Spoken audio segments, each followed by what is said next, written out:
Something interesting has come to light recently. Jimmy Kimmel may no longer be here anymore. No, I mean it's not like he's gonna die or anything. He's just may not be on late night, so we won't have Kimmel to kick around anymore. Somewhere around the middle of 2026. But I think that's better for everybody. To be fair, and to discuss that with me, of course, is Kevin Apollo. Kevin, what do you think about no more Kimmel? Oh, where people see speculation, I see hope. So I'm looking forward to a Kimmel-free world. Well, it's going to get some kind of attention, whether or not his contract renews or not. It's supposed to come up in the middle of 2026, and according to an article that we're going to cover right now from That Park Place, one of the bosses themselves actually got involved and invested in this one. Here it is. Jimmy Kimmel likely to leave ABC and Disney in 2026 ahead of midterm elections as ratings continue to fall. I have to tell you, this has been a pretty tough thing for him to swallow, to the tune of at least 25% of his ratings. Do you think there's a reason for that, Kevin? Maybe it's because he's absolutely insufferable. Maybe that he's insulted more than half the audience. I don't want to keep pretending that it's half. He's insulted more than half of his audience. He was the least funny person to ever host the Man Show. I can keep going. But like I said, I can't hope on a star enough that my torture tenure with Jimmy Kimmel is coming to an end. Well, at least it'll some torture for some people. I know I don't know what the North Koreans are going to do to torture their people, but it's not going to be Kimmel anymore. Look, it doesn't look good. He hinted that he may not renew his contract with ABC during some point in 2024, and WDW Pro writes this article very matter of factually. This thing expires in 2026, about the midway point. It looks like ABC's not super interested in him. I don't know why they would be, because we're going to look at some numbers that are going to make them have a heart attack. But in February of 2024, in an interview with the Los Angeles Times, he stated, "I think this is my final contract." Do you think he felt something coming on, or somebody basically mentioned something to him, or how do you think he was feeling about this news? It may have been a little bit of both. I think the I think 2020 was a false victory for these guys. They thought they had some kind of bizarre mandate, and so they went full bore on the culture war. They punished a lot of people for having different opinions. They forced things you didn't want to have, and people who normally kind of stood on the sidelines pushed back really hard. And I feel like it galvanized a lot of people. And frankly, they lost. They lost a big chunk of their base in terms of the youth. And when that happened, they weren't ready for it. They're still having a hard time accepting it. But the winds of change, they came, and that wonderful night in November went not the way they wanted, and it was such a decisive victory that they're still licking their wounds. I'm sure he had to see the writing on the wall. People want their entertainment back, and he stopped being an entertainer a very long time ago. He is just a water carrier for the looniest of lefties, and he's unabashed about it. Where's he going to go? Listen, I think the timing of it being just before the midterms is very telling. I wouldn't be shocked. I thought it was kind of odd that he said that a late night host had a very limited career opportunities. Frankly, Leno and Letterman have done very well for themselves in their post talk show days. That they can pretty much do whatever they want whenever they want.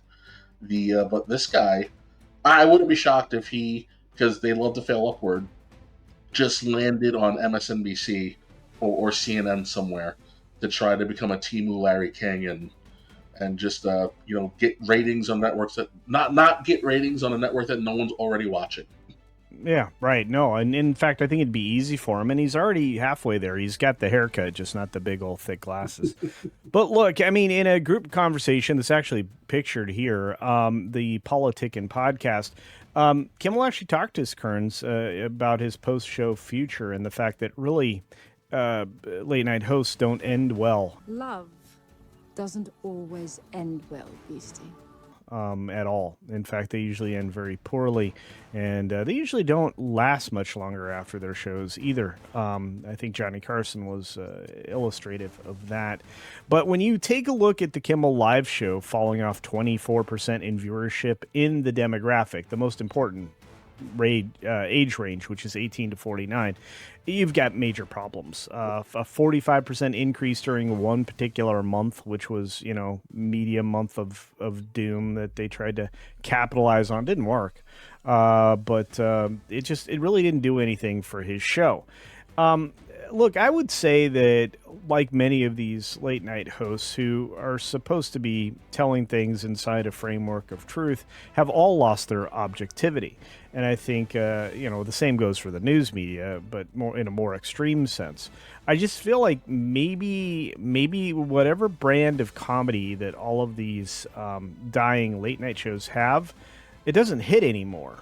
Is there a way that late night shows could come back, or do you think they're just a dinosaur at this point? Unfortunately, I think this is a part of Americana that's going to fade away, but it's because of who the current generation of hosts were. I mean, if we go back just just 2012, Craig Ferguson, like these shows were still doing really well. It's when they double down and went purely political where people rejected it. If I'm up that late, it's gonna most likely be the last thing I'm seeing. I'm doing it for pure escapism. Yeah, I need an escapist moment. I had a rough day. I'm getting prepped for tomorrow, and I just want to get a couple of chuckles and see a silly skit. And then in comes Jimmy Kimmel, and either he's crying or he's bloviating. And it's just you're just sucking all the fun out of the air. And people who followed his career, they all go, well, what? You were the least funny guy on the Man Show. You kissed Howard Stern's butt and hooked up with Sarah Silverman until it got you this gig, and you've done nothing but really irritate everybody. Listen, I'm shocked ABC has even tolerated him. I would have thought that after the Stallone fiasco, that there would have been major consequences for him.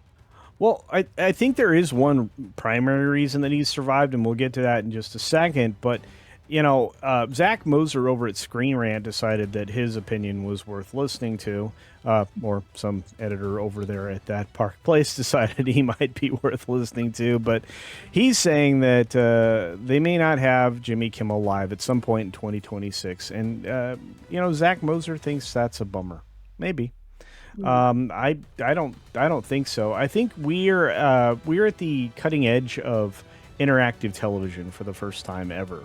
It's called YouTube. It's called Twitch. It's called Rumble. It's called, all these other social media based platforms that give you direct interaction with the show that you're watching, the people you're talking to. It does something that no other shows really can, is that level of interactivity. And, Kimmel's just at the beginning of the end here. And as we scroll down, Kimmel himself said it, and probably said it best. There really are only going to be a handful of networks in total, maybe one main network, maybe ABC, maybe not, maybe somebody else. But of the four major networks, NBC, ABC, CBS, and Fox, only one of us didn't see viewership go up year to year. Of course, he's talking about ABC. Now, I'm not going to tell you which one of us it is because it doesn't matter, so don't ask. Just be happy for all of us. We don't need good ratings at ABC. Oh, that's bad. Disney, Hulu, ESPN, FX, Tim, FanDuel, KFC, Cash App. Yeah. Because we're all about one thing. IP. Our IP. And I think that's been the biggest stumbling block for Disney. I think that they are too reliant on the two well-structured things that are in their house that nobody wants anymore. And I don't know what other conclusion you could arrive at. Kevin, what do you think? Oh, listen, I think their hyper focus on protecting the IP is a direct result of their lack of creativity.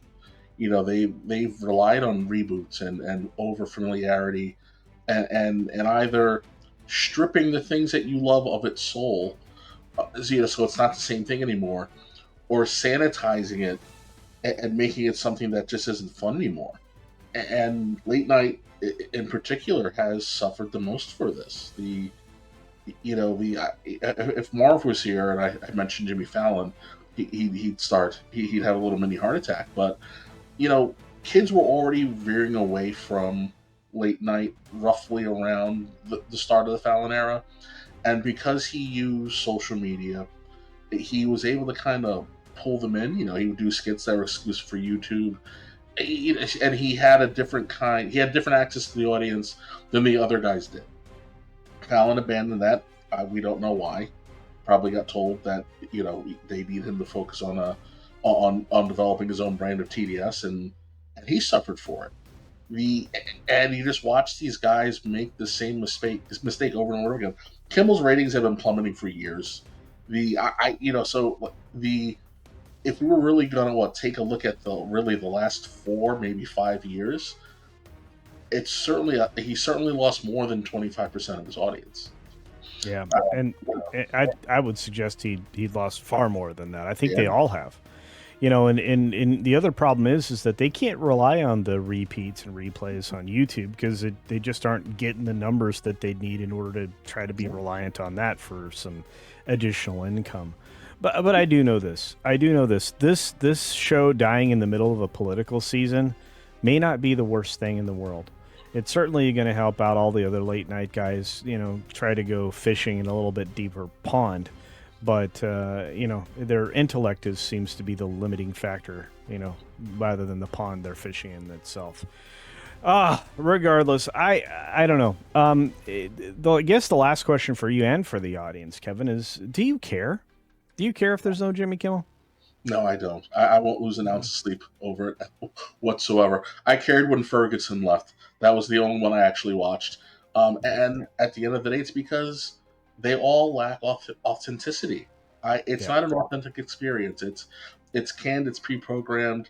It's darn near propaganda. So who has time for it? I got better things to do. And so do I, and probably so do you. But let us know your thoughts about late night losing a host and maybe an entire show down in the comments section below. Would you be sad if we lost Jimmy Kimmel as a late night personality? Would you be sad if he went over and did the 11 to 2 a.m. show on Coast to Coast? I mean, what do you think? Is this the kind of thing that we can look forward to for somebody like Kimmel or Fallon or any of these other idiots that are definitely not going to be employed 5 years from now? And again, let us know your thoughts on that as well. As always, be sure to take care of yourself, take care of others. Make sure you check out Kevin Apollo because he's a followable entity on X, and pretty soon we're going to have a channel there, so I'm going to force you over there anyway. And until next time, see ya for real.